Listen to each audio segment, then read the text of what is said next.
ఈరోజు రాజకీయ పార్టీలను కూడా పక్కన పెట్టి అన్ని కులాల వాళ్ళు, మతాల వాళ్ళు, ప్రాంతాల వాళ్ళు కూడా స్వచ్ఛందంగా ఈ కార్యక్రమంలో పాల్గొనడం జరగడం భారతదేశ చరిత్రలోనే ఇది మొట్టమొదటిసారిగా అని చెప్పని చాలా స్పష్టంగా తెలియజేసుకుంటూ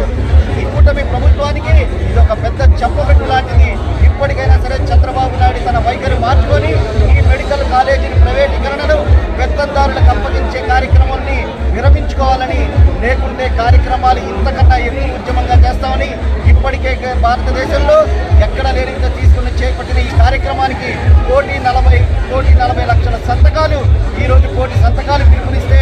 ఇంకా అత్యధికంగా 46 లక్షల సంతకాలు కూడా ఈరోజు సేకరించినటువంటి పరిస్థితులు. అంటే ప్రభుత్వం మీద ఉన్నటువంటి వ్యతిరేకతను ఈరోజు చంద్రబాబు నాయుడు గారు గ్రహించి వెంటనే విరమించుకోవాలని, లేకపోతే పెద్ద ఎత్తున ఉద్యమం చేస్తామని హెచ్చరిస్తాం.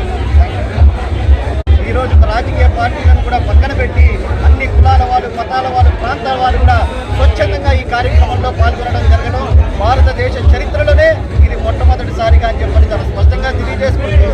ఈ కూటమి ప్రభుత్వానికి ఇది ఒక పెద్ద చెప్పబెట్టు లాంటిది. ఇప్పటికైనా సరే చంద్రబాబు నాయుడు తన వైఖరి మార్చుకొని ఈ మెడికల్ కాలేజీని ప్రైవేటీకరణను పెత్తందారులకు అప్పగించే కార్యక్రమాన్ని విరమించుకోవాలని, లేకుంటే కార్యక్రమాలు ఇంతకన్నా ఎక్కువ ఉద్యమంగా చేస్తామని ఇప్పటికే భారతదేశంలో ఎక్కడ లేనింత తీసుకుని చేపట్టిన ఈ కార్యక్రమానికి 1,40,00,000 సంతకాలు ఈరోజు 1,00,00,000 సంతకాలు పిలుపునిస్తే ఇంకా అత్యధికంగా 46 లక్షల సంతకాలు కూడా